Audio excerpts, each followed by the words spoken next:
Assalamualaikum warahmatullahi wabarakatuh. Kembali lagi bersama saya Rizky Yazid. Di sini saya akan menjelaskan mengenai bab 14 yaitu lab setup. Nah, jadi di bab 14 kali ini kita akan membahas mengenai pengenalan topologi, install Ubuntu Desktop, install Ubuntu Server, cloning Debian, setup topologi, dan yang terakhir konfigurasi RAM VN.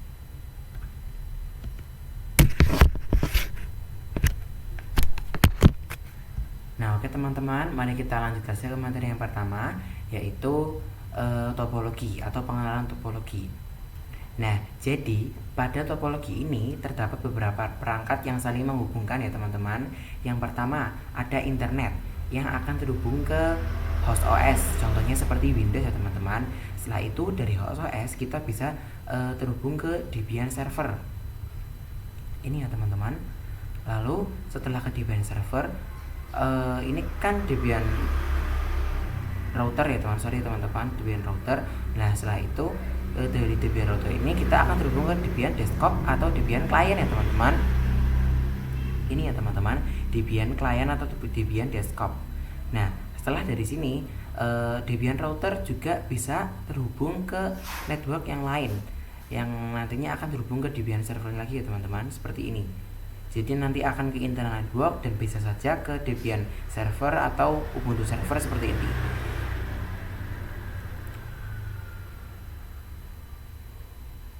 Nah, jadi di sini perangkat yang akan kita gunakan adalah Debian router, Debian server, Ubuntu desktop atau Ubuntu client ya teman-teman.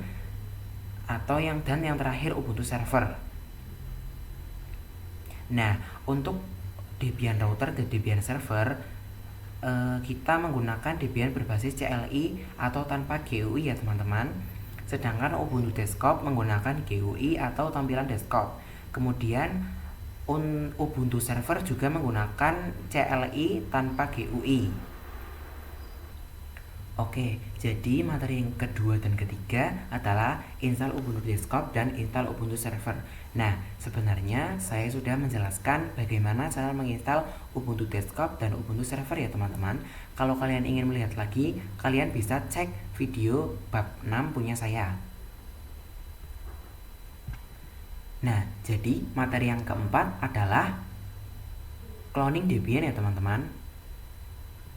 Nah, oke teman-teman, jadi nanti itu kita membutuhkan dua Debian server ya teman-teman. Yang pertama digunakan sebagai Debian router dan yang kedua digunakan sebagai Debian server internal. Nah, karena sebelumnya kita baru memiliki satu Debian server, maka kita tinggal melakukan cloning saja ya teman-teman, sehingga tidak perlu menginstal ulang dari awal. Karena proses instalasi kan memang membutuhkan waktu yang cukup lama. Oke teman-teman, langsung saja kita ke Debian yang akan kita cloning ya. Jadi di sini kalian, di sini jadi kalian pencet klik kanan, lalu setelah itu kita pilih clone.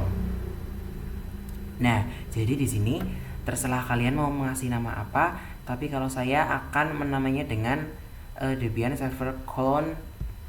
Saya akan tambahi default ya teman-teman, karena supaya tidak salah.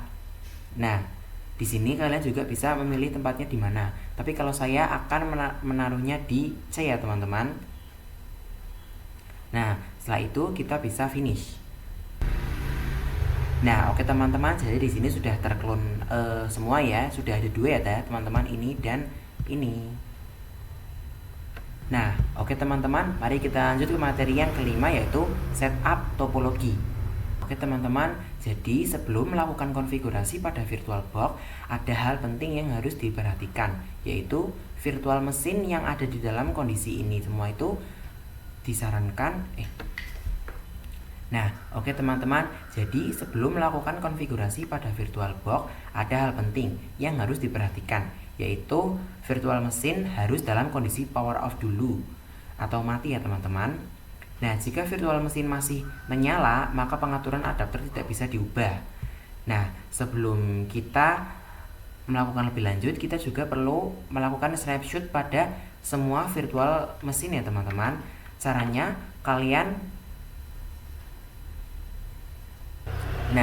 jadi caranya itu kalian Nah, jadi sebagai caranya kalian itu setelah pilih seperti ini, kalian pilih snapshot ya teman-teman. Lalu setelah itu kita pilih take. Dan di sini kalian bebas mau namanya apa. Kalau saya namanya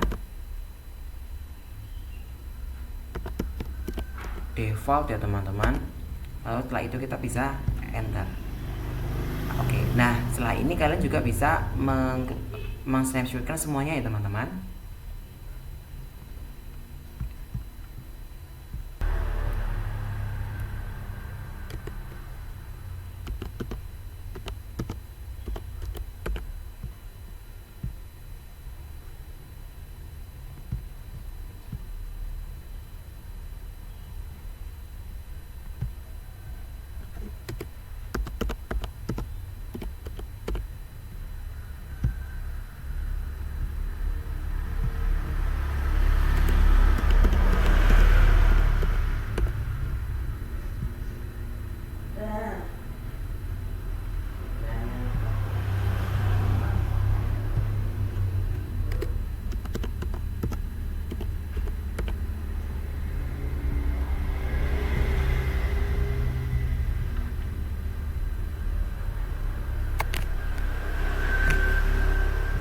Nah, oke teman-teman, jadi untuk konfigurasi pertama itu kita pada Debian router yang perangkat ini akan menjadi jembatan utama jaringan. Saya pakai yang ini ya teman-teman. Nah, kita masuk ke setting ya teman-teman. Lalu setelah setting kita masuk ke network.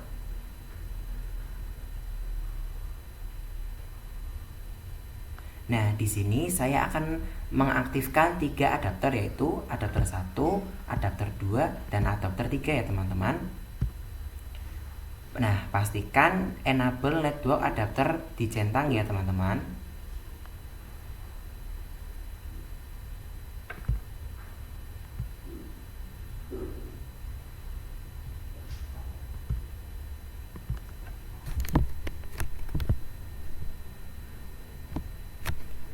Nah, untuk adapter 1 karena akan terhubung ke host OS, maka kita menggunakan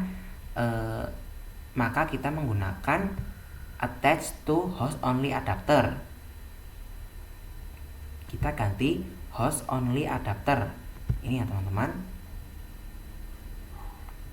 Lalu selanjutnya di adapter kedua di sini kita ubah menjadi attach to internal network.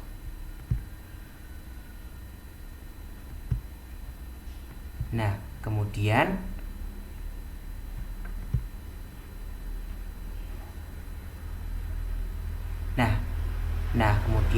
namanya kita ubah menjadi client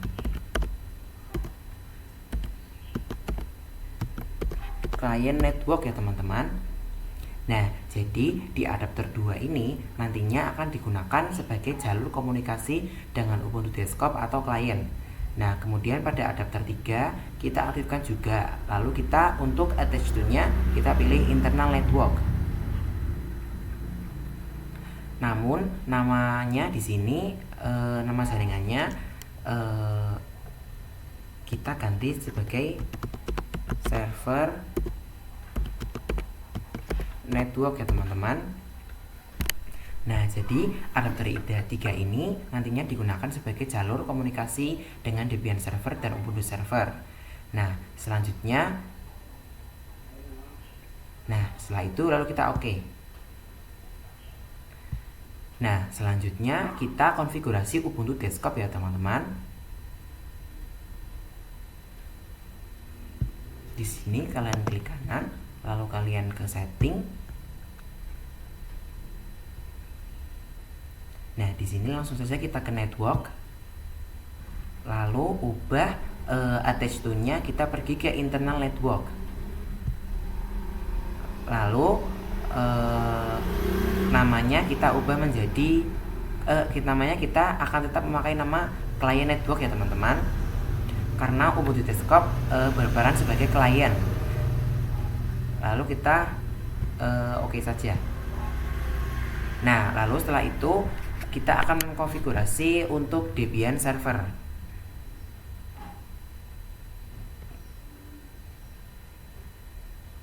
Nah, Debian server itu yang ini ya teman-teman. Kalau yang ini tadi adalah Debian yang biasa kita gunakan, tapi saya namanya Debian server seperti ini. Lalu setelah itu di sini kita pergi ke setting lagi,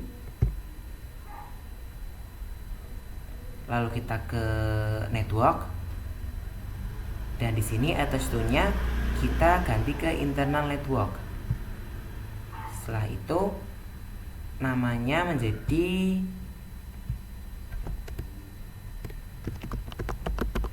server network ya teman-teman, lalu kita oke. Nah, begitu juga dengan Ubuntu server ya teman-teman.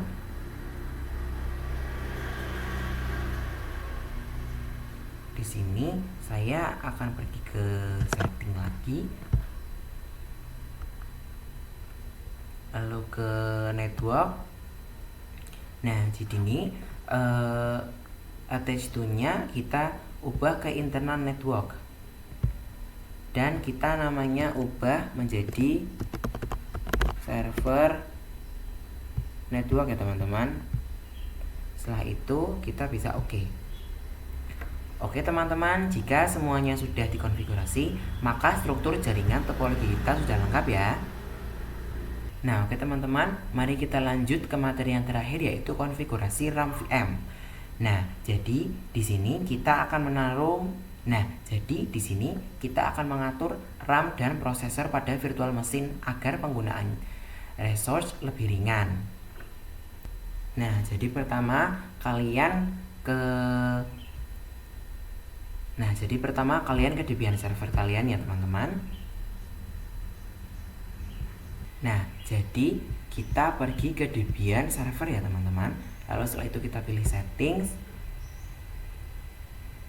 dan kita pergi ke sistem.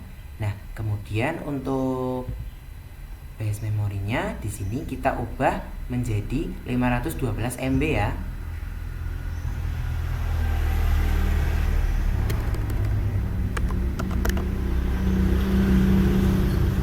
Lalu untuk prosesornya kita ubah menjadi satu prosesor saja.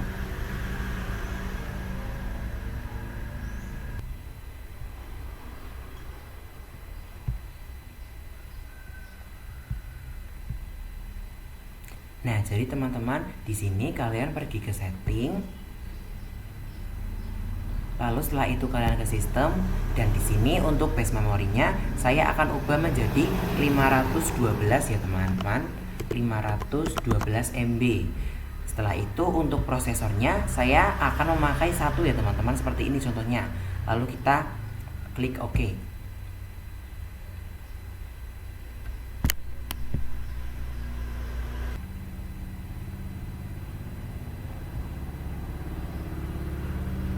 Nah, begitu pula dengan Ubuntu server kita ya teman-teman. Kita pergi ke setting, setelah kayak tadi lagi, lalu ke sistem, dan kita ubah menjadi 512 MB. Lalu prosesornya satu lah, itu udah oke. Nah, kemudian untuk Debian routernya,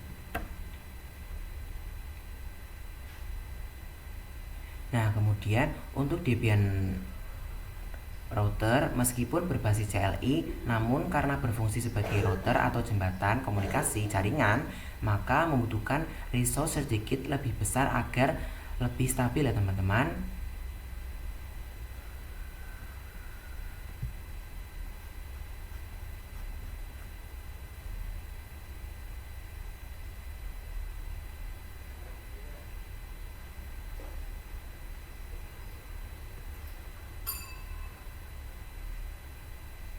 Nah, di sini kita klik setting.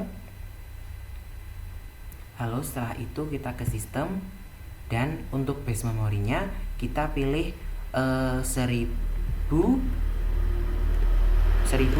ya teman-teman. 1024 atau 1 GB. Setelah itu untuk prosesornya cukup satu saja, lalu kita oke. Nah, sedangkan untuk Ubuntu Desktop karena menggunakan GUI atau tampilan grafis, maka membutuhkan RAM lebih besar agar tidak lambat saat digunakan. Nah, jika RAM laptop teman-teman sebesar 8GB, saya akan mengubahnya menyarankan Ubuntu Desktop menggunakan yang 2048 atau 2GB ya teman-teman. Nah, coba kita pergi sekarang.